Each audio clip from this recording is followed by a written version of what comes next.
In this video, I'm going to show you how you can change the data source for your pivot table. Because let's say that you've added data and it isn't reflecting in your pivot table. So here's how we can update it.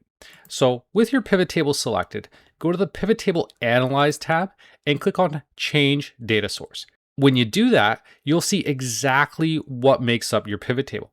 So here, it's pulling in the order history A1 to AD300.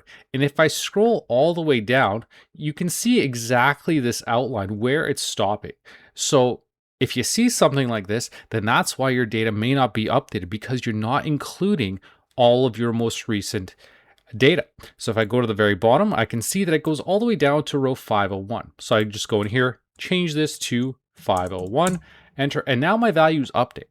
But you don't want to be doing this on a continuous basis because, as you can imagine, this can be very tedious and it's really easy to make a mistake or to forget that you need to change the data source. So here's a better solution. I'm going to go back in here, back to my order history, and I'm going to convert this into a table. I'm going to go to Insert, click on Table, and it's automatically detecting my entire range. Leave the option that says My Table Has Headers and click on OK. The advantage of this is with the table format. Now, if I go to the very bottom here, let's say I add another value, BOH1, whatever, it automatically expands. You can see that it's added that highlighting to say, okay, this table is updated, and I can see that this range now includes that. So this little indicator here at the bottom tells me that that's where the table ends. So that's a good sign that it's automatically expanding as I'm adding to this. So now with this table, I'm going to go to the table design here, and here I've got the table name table 1. What I like to do is just rename this and just say data. And now when I go back to my pivot table, I can go back to the Pivot Table Analyze, click Change Data Source again, and this time, instead of referencing, you can notice it's automatically adjusted to 502. I'm going to change this to data. So it's referencing that table rather than that fixed range. Hit enter and everything's identical. It's automatically adjusting now. But the beauty is now it's automatically going to be reflected when I add more details, more data. So if I go to the bottom again, let's add BOH 102. And I'm going to add a really large value just to prove that this works.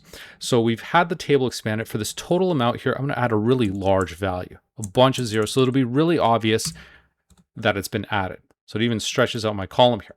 Now if I go back to my pivot table, and now if I do a refresh, you can see that massive value has been added, and I don't have to go through the process of changing that data source manually anymore. So it's easy to change the data source, but the thing is you don't want to have to do it on a regular basis. Instead, you're better off converting your data into a table and then referencing that table in that data source. So that way, when you go back in here, it's not referencing a static range. Instead, it's referencing that table. And because that table is automatically going to update as you add to it, you never have to worry about changing that range, changing it from 501 to 502 to 503, however often you need to. By setting up a table, it's a lot cleaner and a lot easier to use. And you just have to go through and refresh your pivot table, knowing that because it's linked to a table, it's automatically going to refresh. But if you're ever unsure of if it's including all of your data, check that data source button and see exactly what it's referencing.